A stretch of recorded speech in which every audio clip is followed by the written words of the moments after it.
सभी आतो बंधुओं को नमस्कार। आज हम साइटिका के विषय में बात करने वाले हैं। जो अंग्रेजी दवाई या फिर होम्योपैथिक मेडिसिन से लेकर के परेशान हो गए या फिर अन्य उपचार से ठीक नहीं हो पा रहा है, तो एक बार आपको कुछ branded Ayurvedic research evidence based medicine प्रयोग करके देखें, आपको अवश्य लाभ मिलेगा। नेचुरोपैथी ट्रीटमेंट भी साथ में लें, आहार ट्रीटमेंट भी साथ में लें, ताकि आपको शीघ्र से रीढ़ लाभ मिल सके। तो साइटिका में नसों का दर्द सबसे तेज रहता है।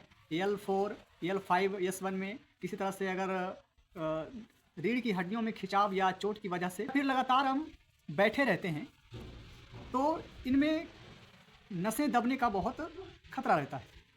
नर्व्स दब जाती है, जिसके कारण से भयंकर पेन फील होता है। तो इन समस्याओं में जिनका कार्य बैठे बैठे अधिक रहता है, तो उनको ये समस्याएं अधिक रह सकती है। तो उनको बचाव के लिए सबसे पहले बॉडी को हमेशा मूवमेंट में रखना अत्यंत आवश्यक है। तो आयुर्वेदिक उपचार में काढ़ा का सेवन अत्यंत आवश्यक है। तो पीड़ांतकवात और पारिजातवात, इसका आप 10-10 ग्राम ले लें। 400 ml पानी में पका करके 100 ml रह जाए, तो उसको सवेरे खाली पेट पी जाना है सवेरे। और इसको 2 टाइम लें तो अत्यंत उत्तम है, या फिर काढ़ा बना करके इसको गर्म पानी के साथ मिला करके रख लें और दिन भर इसी जल का सेवन करें।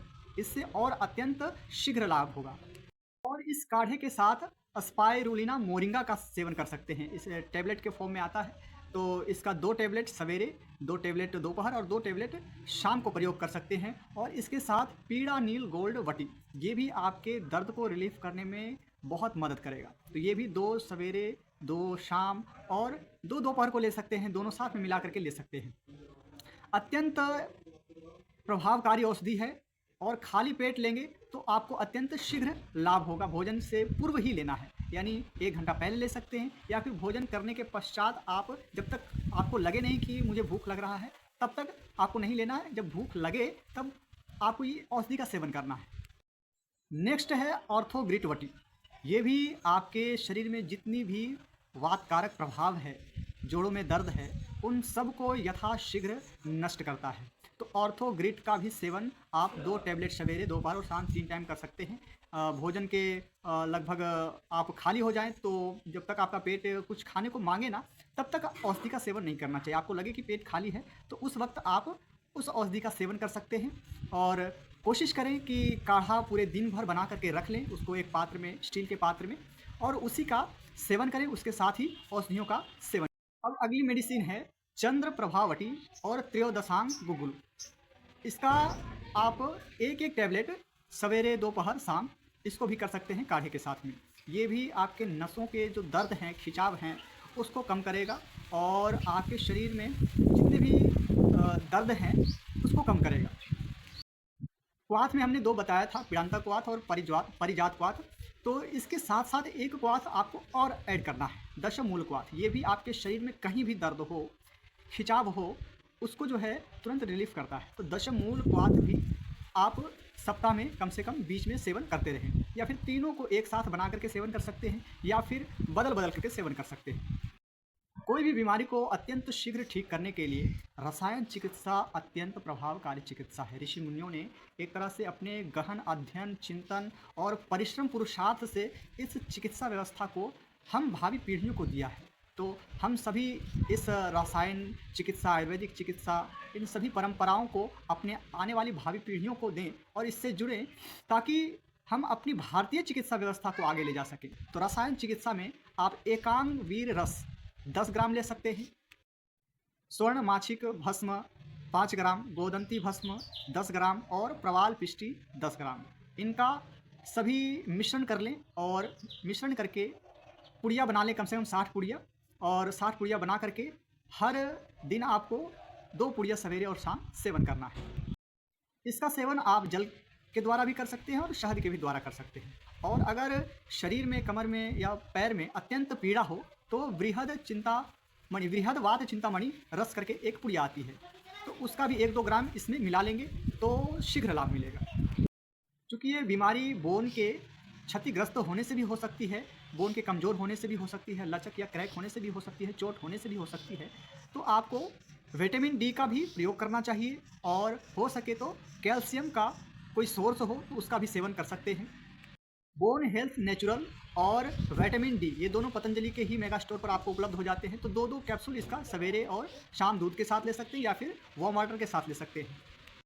अब पंचकर्म चिकित्सा में क्या क्या करना चाहिए? तो पंचकर्म चिकित्सा में सबसे पहले कटिवस्ती लेना अत्यंत आवश्यक है। कटिवस्ती में आप चारों तरफ आटा लगा करके बीच में आप कोई भी दर्द निवारक ऑयल का गरम गरम उसमें बीच में डाल करके उसको सेक सेक करना है। उसको चारों तरफ से आटा लगा करके बीच में तेल को डाल डाल देना है और फिर जब वो ठंडा हो जाए तो उसको निकाल लेना है और फिर उसमें गरम तेल डालते रहना है। ऐसा 4-5 बार करके उसमें गरम तेल डालना है और ठंडा तेल निकालना है, ताकि रीढ़ की हड्डियों तक जो पेन रिलीवर्स एलिमेंट्स है ऑयल में वो अंदर जा करके हड्डियों पर कार्य करता है और दर्द को तुरंत ठीक करता है। तो कटिवस्ती लेना अत्यंत आवश्यक है। साथ में ग्रीवावस्ती वैसे ही लेना है जैसे कटिवस्ती ले रहे हैं।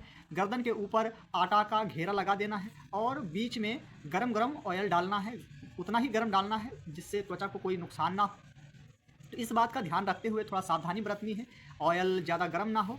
तो ये स्पॉन्डिलाइटिस भी अगर आपको होगा तो वो भी ठीक हो जाएगा। और कटिवस्ती, ग्रीवावस्ती और साथ में अगर आप पूरे शरीर पर अभ्यंग लें तो और आपको लाभ मिलेगा। दर्द निवारक तेल कैसे बनाएं वो हम आगे बताएंगे। तो पूरे शरीर पर अच्छे से मालिश करवाएं और हो सके तो वाष्प स्वेदन अर्थात भाप अपने पूरे शरीर पर लेना है। जैसे कुकर की सीटी से भाप निकलता है वैसे ही प्रेशर से अपने पूरे शरीर पर, कमर पर, गर्दन पर भाप लगाना है ताकि पूरे शरीर में जहाँ जहाँ दर्द है वो आराम मिल सके। मालिश कर करके आप वाष्प स्वेदन भी ले सकते हैं। हमेशा आपको एक तरह से गुनगुने जल से ही नहाना है ताकि ठंडे जल से नहाने पर अकड़न आ सकती है और ज्वाइंट में भी जकड़न आ सकती है, दर्द बढ़ सकता है। एक औषधि और सवेरे लेनी है। जब आप काढ़ा सवेरे उठ करके पिएंगे तो न्यूरोग्रिट गोल्ड, ये आपके जितने भी नर्व से रिलेटेड पेन हैं उसको वो रिमूव करेगा, तुरंत आपको आराम देगा। प्राकृतिक चिकित्सा में आपको गर्म ठंडा सेक ले सकते हैं। थोड़ा सा बर्फ़ का टुकड़ा लें, उसके ऊपर कपड़ा लपेट करके उसकी सिकाई करें। कम से कम अभी गर्मी है तो 5 बार ठंडे से सिकाई करें और 2 बार गर्म पानी से सिकाई कर सकते हैं। इसमें आप थोड़ा सा गर्म पानी लें, उसमें कपड़ा भिगो करके कमर पर लगाएं। तो गर्म 2 बार और ठंडा 3 बार, ऐसा करके कम से कम 4 से 5 बार या 6 बार, जितना अनुकूल हो, जितना उनको अच्छा लग रहा हो तो इस हिसाब से उनको ठंडा गर्म सेक दे सकते हैं। और हो सके तो उसमें सेंधा नमक मिलाएं गर्म पानी में तो और अति उत्तम होगा, उससे भी सेकेंगे तो अत्यंत लाभ मिलेगा। अब हम आपको बताते हैं कि तेल कैसे बनाना है कटिवस्ती के लिए, ग्रीवावस्ती के लिए और पूरे शरीर के अभ्यंग के लिए अर्थात मालिश के लिए। ये तेल अपने घर पर भी बना सकते हैं और अगर आपको लगता है कि नहीं बना सकते हैं तो एक पिडांतक ऑयल करके तेल आता है, वो भी आपको मेगा स्टोर पर मिल जाता है पतंजलि की, तो वहाँ से आप परचेज कर सकते हैं। और अगर आप घर पर बनाएं तो वो और इफ़ेक्टिव होगा और अच्छे से अधिक प्रभावकारी तरीके से वो कार्य करेगा। तिल या सरसों का तेल ले लेना है। आधा लीटर बनाना चाहते हैं, 1 लीटर बनाना चाहते हैं, वैसे 1 लीटर बनाएं तो अच्छा रहेगा, कम से कम लंबा दिन तक चलेगा, मालिश अच्छे से कर पाएंगे। तो 1 लीटर तिल का तेल ले सकते हैं या प्योर सरसों का तेल ले सकते हैं। उसमें 2 चम्मच एरंड का तेल डालें, मिला लें। मिलाने के पश्चात उसमें हल्दी शुद्ध हो, मेथी थोड़ा दरदरा हुआ हो यानी थोड़ा सा उसको कूट लें और उसमें थोड़ा सा सौंठ भी मिला सकते हैं। 1-1 चम्मच की मात्रा में ये सारा मिला लें, हल्दी, मेथी और सौंठ। इसके साथ आपको अजवाइन 1 चम्मच मिला लेना है और लौंग कम से कम 5 से 10 पीस मिला सकते हैं। 5 से 10 पीस बहुत होता है। उसको थोड़ा सा कूट लें और कूट करके ऑयल में डाल लेना है और लौंग के साथ साथ उसमें थोड़ा सा काली मिर्च का पाउडर भी डाल सकते हैं। आधा चम्मच पर्याप्त है, आधा चम्मच डाल लें। तत्पश्चात उसमें 4 प्रकार के क्वाथ डालना है। सबसे पहले निर्गुंडी क्वाथ, पारिजात क्वाथ, गिलोय क्वाथ और दशामूल क्वाथ। ये चारों क्वाथ का कम से कम 10-10 ग्राम ले लें। 10-10 ग्राम नहीं तो कम से कम 2-2 चम्मच ले लें और उसको ऑयल में डाल करके खूब अच्छे से पकाएं। साथ में 4 या 5 लहसुन की खिलियाँ डाल दें, बड़ी बड़ी हो, पुष्ट हो और वो थोड़ा छोटे छोटे टुकड़े में काट करके डालें ताकि अच्छे से पक जाए। तो इन सबको मिला करके अच्छे से पका लेना है और ज़्यादा जले भी ना, इसका भी ध्यान रखना है।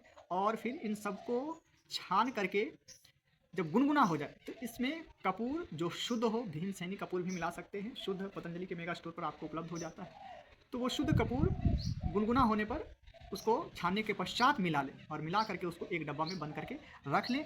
उससे आप रोज़ कटी वस्ती लें, ग्रीवा वस्ती लें और पूरे शरीर पर अभ्यंग कर सकते हैं, मालिश कर सकते हैं। बशर्ते उसको थोड़ा सा पहले गर्म कर लें और गर्म करने के पश्चात ही अभ्यंग करें, कटिवस्ती करें, ग्रीवावस्ती करें। तो ये तेल अत्यंत ही प्रभावकारी तेल है। इसको घर पर बना करके आप शीघ्र ही साइटिका जैसी भयंकर दर्द वाली बीमारियों से आप छुटकारा पा सकते हैं। शरीर में दर्द अत्यंत हो, अधिक हो और साथ में कमजोरी भी हो, तो आपको दूध में हल्दी का सेवन और 2 बूंद शिलाजीत का सेवन ये आपको अवश्य करना चाहिए। साथ में आप इसमें 1 लहसुन की खील कूच करके डाल लें और इन तीनों को मिला करके आप इसका सेवन करें। सबसे पहले दूध में लहसुन डाल करके उबाल लें और उसमें हल्दी भी डाल लें। दोनों उबल जाए तो थोड़ा सा ठंडा होने पर, गुनगुना होने पर 2 बूंद आप उसमें शिलाजीत डालें या फिर शिलाजीत टैबलेट भी ले सकते हैं। अश्वशिला करके पतंजलि मेगा स्टोर पर आपको उपलब्ध हो जाएगा। तो अश्वशिला कैप्सूल आप उस दूध के साथ एक सवेरे और एक शाम को दूध के साथ सेवन करें। हल्दी और उसमें लहसुन का एक खील उबाल करके साथ में आपको सेवन करना है। फल में आपको अनार का सेवन करना चाहिए, आम का सेवन करना चाहिए, एवोकाडो का सेवन कर सकते हैं और कुछ नट्स का सेवन कर सकते हैं, मूंगफली, अलसी, ये सारे ओमेगा 3 से भरपूर होते हैं और आपको साइटिका में सबसे ज़्यादा लाभ देता है। तो मूंगफली और अलसी का तो सेवन आपको करना ही चाहिए। इसका भी सेवन आप भोजन की जगह थोड़ा थोड़ा सा मात्रा में इसका सेवन करते रहें। भोजन एक तरह से छोड़ ही दें तो बेहतर होगा। अब हम आपको बताएंगे कि भोजन में आपको क्या क्या लेना है।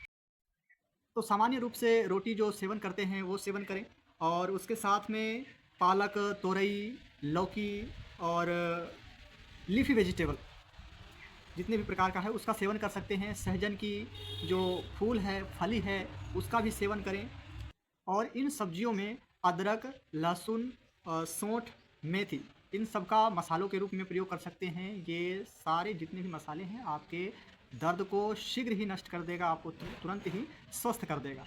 तो खान पान में ये व्यवहार बिल्कुल नियम और विधि से पालन करना है और इसके साथ साथ आपको किन चीज़ों से बचना है इसका भी ध्यान रखना अत्यंत आवश्यक। चना, मटर, सोयाबीन, आलू, उड़द ये सारे जितने भी वात कारक हैं इनका सेवन करने से बचना है। और जितनी भी ठंडी चीज़ें हैं, खट्टी चीज़ें हैं, दही, छाछ, भैंस का दूध, नींबू, संतरा, इन सब से बचना है। चाय, कॉफ़ी और जितने भी सिंथेटिक पैक्ड फूड है, मसालेदार सब्जियां हैं या फिर अन्य प्रकार के पेस्ट्रीज़ हैं, आइसक्रीम हैं, इन सब से आपको बचना है ताकि आपके शरीर में पूर्ण तरीके से आयुर्वेदिक औषधियों का असर हो और आप शीघ्र स्वस्थ हों। आगे हम आपको बताएंगे कि योग में आपको क्या क्या करना है, क्योंकि योग अगर डेली 1-1 घंटा अभ्यास करते हैं तो ये सारी औषधियाँ डबल शक्ति से यानी दुगनी शक्ति से कार्य करेगी। तो योग को इग्नोर बिल्कुल भी नहीं करना है। योग 1 घंटा सवेरे और 1 घंटा शाम करना ही करना है। ये नियम में बांध लें, आपको कभी भी ये समस्या दोबारा होगी नहीं, क्योंकि ये समस्या अत्यधिक बैठने या खड़ा होने से होता है, शरीर की अनएक्टिविटी के कारण होता है। तो शरीर को एक्टिव रखें, हमेशा कुछ ना कुछ करते रहें। कहीं पर बैठे हैं तो छोटे मोटे एक्सरसाइज करते रहें ताकि शरीर की एक्टिविटी बनी रहे।